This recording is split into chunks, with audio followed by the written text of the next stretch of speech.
Bismillahirrahmanirrahim. Assalamualaikum warahmatullahi wabarakatuh.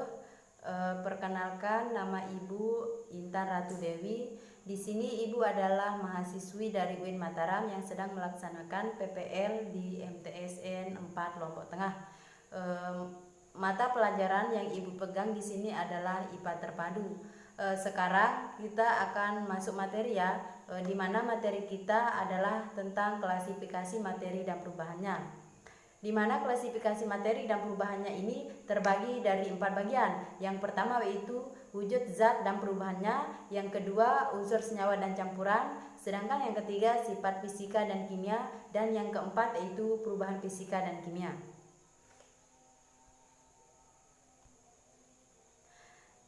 Selanjutnya yaitu yang pertama ya tentang wujud zat dan perubahannya, di mana berdasarkan wujudnya zat ini dibedakan atas tiga. Yang pertama itu zat padat, zat cair, dan gas. Kalian sudah tahu kan apa saja yang dimaksud dengan zat padat, zat cair, dan gas. Baik, pertama kita akan membahas tentang zat padat, di mana zat padat ini memiliki bentuk tetap, volume tetap, umumnya mempunyai massa jenis besar, susunan partikelnya teratur, dan jarak antar partikel sangat dekat. Contohnya yaitu seperti batu bata.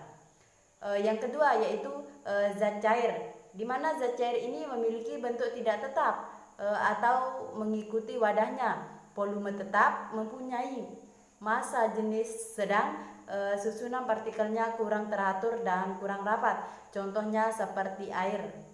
Yang selanjutnya yaitu zat gas, di mana zat gas ini memiliki bentuk mengikuti bentuk wadahnya atau volume tergantung tempatnya, massa jenis sangat kecil, dan jarak antar partikelnya sangat jauh, contohnya seperti asap.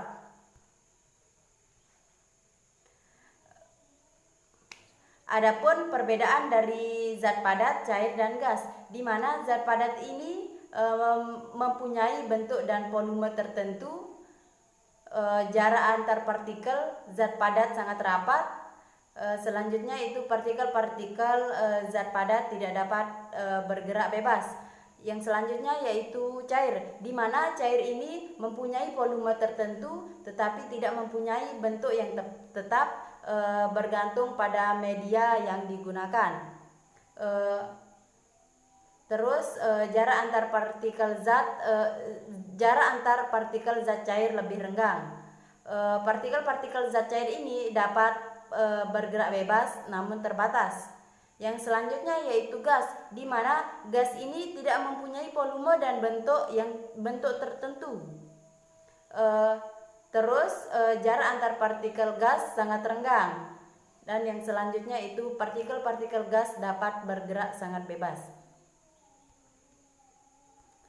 Selanjutnya yaitu unsur, di mana unsur ini adalah zat yang tidak dapat diuraikan lagi menjadi zat yang lebih sederhana melalui reaksi kimia biasa, di mana bagian terkecil dari unsur adalah atom, di mana unsur ini terdiri dari satu jenis atom.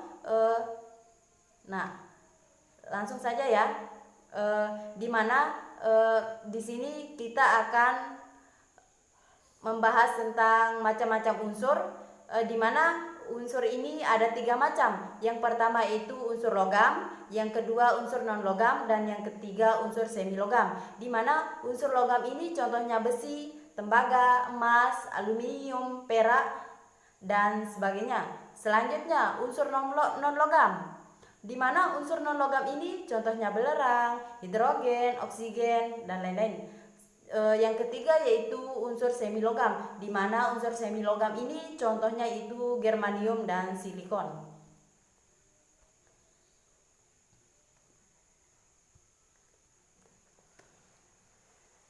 Adapun perbedaan dari logam dan non logam, di mana logam ini berwujud padat pada suhu kamar kecuali raksa, dapat ditimpa dan dapat direnggangkan, konduktor listrik dan panas.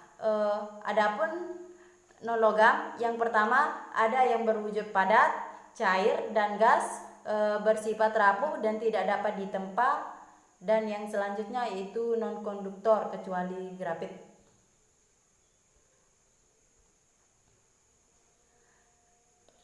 Selanjutnya yaitu senyawa, di mana senyawa ini adalah gabungan antara dua unsur atau lebih dari reaksi kimia. Senyawa ini juga dapat diuraikan lagi menjadi unsur kimia yang lebih sederhana. Adapun jenis-jenis dari senyawa, jenis-jenis dari senyawa ini ada berapa sih? Kalian tahu nggak? Nah, di sini kita akan membahas dari jenis-jenis senyawa, di mana jenis-jenis senyawa ini ada dua. Yang pertama itu senyawa alam dan yang kedua itu senyawa buatan. Di mana senyawa alam ini dapat ditemukan di alam, contohnya seperti mineral, terus kapur, garam, dan air. Adapun senyawa buatan, di mana senyawa buatan ini sengaja dibuat oleh manusia, contohnya seperti alkohol, gula, vitamin, dan lain-lain. Selanjutnya yaitu contoh dari senyawa, di mana contohnya seperti air. Adapun unsur penyusun dari air, yaitu hidrogen dan oksigen. Yang selanjutnya garam dapur, unsur penyusunnya natrium klorin atau yang disebut natrium klorida. Contoh selanjutnya yaitu gula tebu atau sukrosa, di mana unsur penyusunnya yaitu karbon, hidrogen, dan oksigen. Selanjutnya yaitu tentang campuran, di mana campuran ini adalah zat yang tersusun dari dua atau lebih unsur dan senyawa, yang mana sifat dari unsur dan senyawanya tidak hilang. Bedanya campuran dengan senyawa yaitu senyawa itu merupakan hasil dari reaksi kimia, sedangkan campuran bukan hasil dari reaksi kimia. Adapun jenis dari campuran itu ada dua. Yang pertama itu campuran homogen dan yang kedua yaitu campuran heterogen. Di mana campuran homogen ini adalah campuran yang komposisi zat penyusunnya merata. Contohnya yaitu air dengan garam, terus air dengan gula, dan lain-lain. Di mana campuran homogen ini juga disebut dengan larutan. Contohnya sama kayak di kehidupan sehari-hari kita, di mana dari kehidupan keseharian kita juga pernah pasti melarutkan dua campuran antara garam dengan air, di mana garam ini akan larut di dalam air, di mana yang akan disebut dengan larutan. Sedangkan campuran heterogen adalah campuran yang komposisi zat penyusunnya tidak merata. Contohnya seperti air dengan kopi, bensin dengan minyak tanah, dan sebagainya.